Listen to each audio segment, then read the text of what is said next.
বিয়ের পর মেয়ের বাপের বাড়ি থেকে মেয়েকে স্বর্ণ গিফট করা এবং ফার্নিচার দেওয়া, এটা ইসলামী দৃষ্টিতে কতটুকু জায়েজ?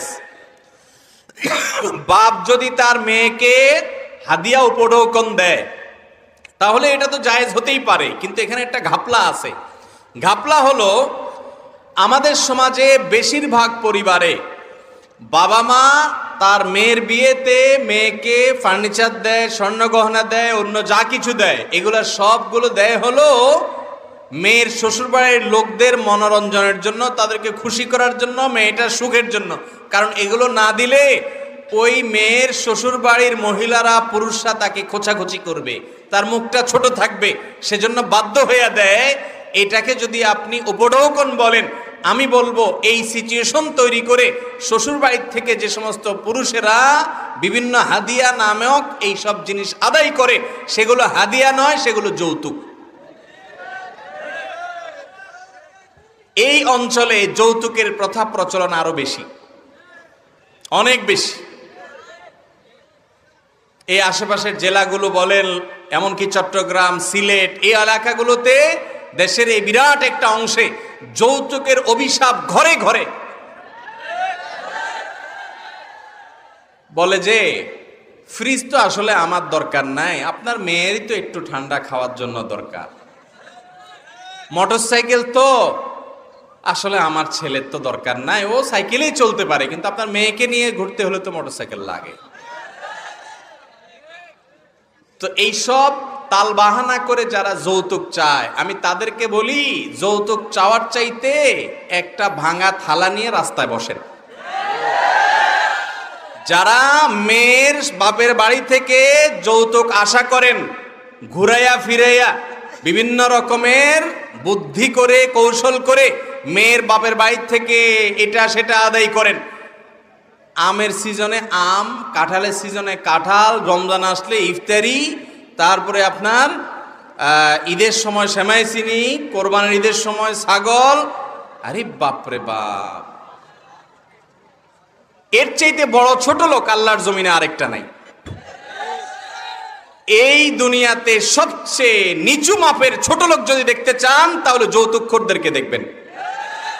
এদের চেয়ে বড় ছোট লোক আর নাই। কেন বলছি কথাটা? অল্প দুঃখে বলি নাই, শোনেন। একটা মেয়েকে, আপনি যে মেয়েটাকে বিয়ে করে আসছেন, এই মেয়েটা কি বাতাসে বড় হয়ে গেছে? জন্মের পর থেকে তার বাপ মা তাকে তিল তিল করে শত শত হাজার হাজার টাকা তার পিছনে খরচ করে তাকে বড় করছে, ঠিক না বেঠিক? তার পিছনে ঔষধ খরচ করেছে, তার পিছনে ভরণ পোষণ দিয়েছে, তাকে পড়ালেখা করিয়ে মানুষ করেছে। সে পড়ালেখা করে শিক্ষিত হয়েছে এই মহিলা, কিন্তু শিক্ষিত হওয়ার পর তার শিক্ষার আলো ছড়াবে কোথায়? আপনার বাসা, ঠিক না বেঠিক? তাকে সুস্থ সবল রাখার জন্য ট্রিটমেন্ট করেছে, চিকিৎসা দিয়েছে, ভরণ পোষণ দিয়ে বড় করেছে। তার এই পুরো জীবন থেকে উপকার ভোগ করবে কে? আপনি, স্বামী এবং স্বামীর বাপ মা, স্বামীর পরিবার, ঠিক না বেঠিক?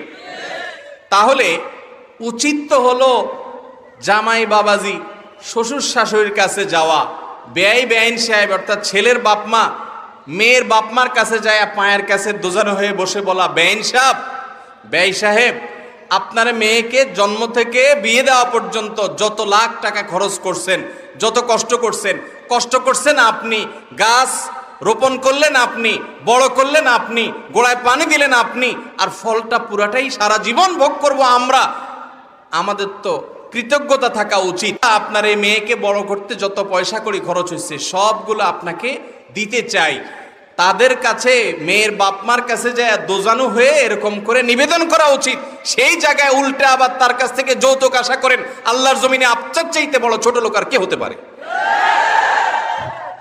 যুবকরা প্রতিজ্ঞা করতে হবে যে বাপমা যত উসফুস করুক, বাপমার কোনো অন্যায় আবদার মানা যাবে, বাপমার সাথে বেয়াদবি করা যাবে না, কিন্তু তাই বলে অন্যায় কোনো আবদারও মানা যাবে। অতএব যারা বিয়ে করেন নাই, একটি সুতা শ্বশুর বাড়ি থেকে নিবেন না। প্রতিজ্ঞা করতে পারবেন? একটি সুতা নিবেন না। নিয়ত করবেন তো ইনশাআল্লাহ? বিয়ে তো আমরাও করেছি। এত বড় গলায় কথা বলতেছি, যৌতুক নিলে বলতে পারতাম? ভাইরা আমার, এটার মতো জুলুম আরেকটা হয় না। ভদ্র বেশে ডাকাতি। আরে বাবা, অনেক সময় যার বিয়ে তার খবর নাই, পাড়া পড়োশির ঘুম নাই। যেই ছেলে বিয়ে করে আনছে সে যৌতুক আশা করে না, ছেলেটা ভালো, ছেলে বুঝে এই মেয়েকে তার বাবা মা বড় করে দিয়েছে, এই জন্য শরীয়ত বলছে তুমি মহারানা আদায় করে তারপর নিয়ে আসো। আর আপনি উল্টা তার কাছ থেকে আদায় করতেছেন। বিদেশে যাবেন, শ্বশুরের কাছে ভিসার টাকার জন্য দাঁড়ায় রয়েছেন, শ্বশুরের কাছে না দাঁড়ায় থাকা বিখ্যাত থালা নিয়ে রাস্তায় দাঁড়ান। দেখেন কথাগুলো কড়া, কিন্তু কড়া কথা ছাড়া উপায় নাই, কারণ আমাদের রোগটা এত জঘন্য হয়েছে, অপারেশন ছাড়ার উপায় এখন ভদ্র ভাষায় হয়। আবার এর মাধ্যমে আমাদের একটা বড় ক্ষতিও আমরা করি, যেটা আমরা বুঝি না। সেটা কি আমি বলি। একজন মেয়ে তার বাবার সম্পদে তার হক আছে না নাই, কিন্তু বিয়ের সময় এই ফার্নিচার, গহনা, এটা সেটা দিয়া আসল যেটা মেয়ের পাওনা ওইটা থেকে বঞ্চিত করে দেয়। বাপমারও এখানে কারসাজি অনেক সময় থাকে। লামসাম দিয়া মেয়েরে বিদায় দেওয়া যায়, তোমাকে তো অনেক কিছু দিয়ে বিয়ে দিস না, এসব চলবে না।